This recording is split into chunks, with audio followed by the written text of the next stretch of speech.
Милый город, любовь ты моя, по душы мне твае пабудовы, і дамамі рамеснікаў я кожны дзень любавацца гатовы.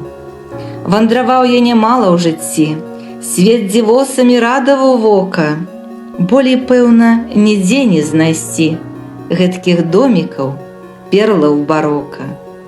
Быў спрычынены шмат да чаго у паставах Жузепа де Сака. Навуковая думка яго найвышэйшай дастойна адзнакі.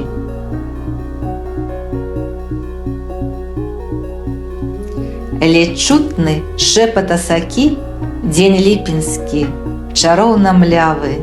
Стаю на беразе ракі, калыскі горада паставы. Заўжды павольная яна, спрадвеку мядзелкай завецца, бяжыць, цячэ, пакуль дзесна з яе потокам не сольецца.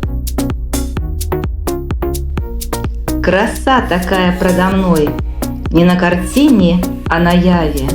Пагодным днём касцёл з царквой люструюцца ў паўночным ставе. Здаецца, зблізяцца ўпрытык крыжы двух храмаў раўнапраўных. Любуйся, шчыры каталік, дзівіся, вернік праваслаўны.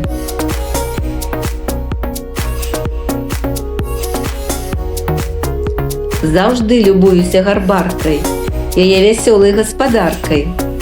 Што не акінеш вокам тут, усё як ёсць, сапраўдны цуд.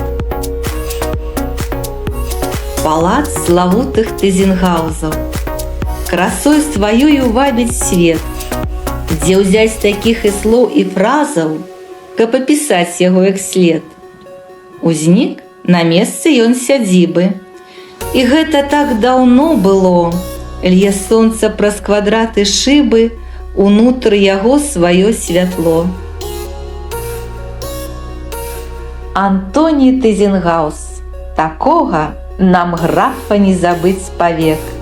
Любімец муз, абраннік Бога, душы прыгожы чалавек. Заўсёды пры дзяржаўных справах вяршыць адказ на іх прывык.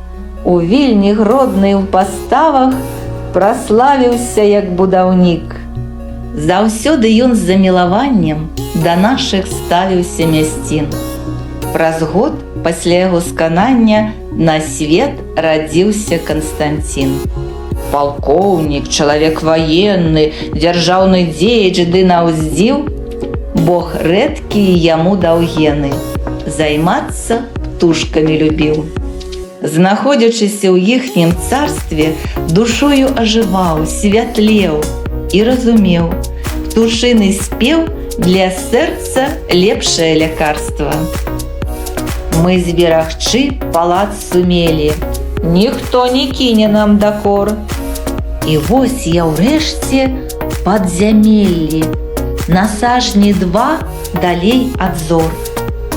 Папаў у калідор даўжэзны, рад нізенькіх у ім акон, звычайны, чысты, непампезны, прыемны інтэр'ерам ён. Няма больш светлых гарадоў, чым наш, і я па-свойму правы. Якое шчасце зноў і зноў у вершах апяваць паставы. Вясёлы пошчык салаўя і подых ветрыку ласкавы. О, як мне дорагі паставы, і лёс мой, і любоў моя.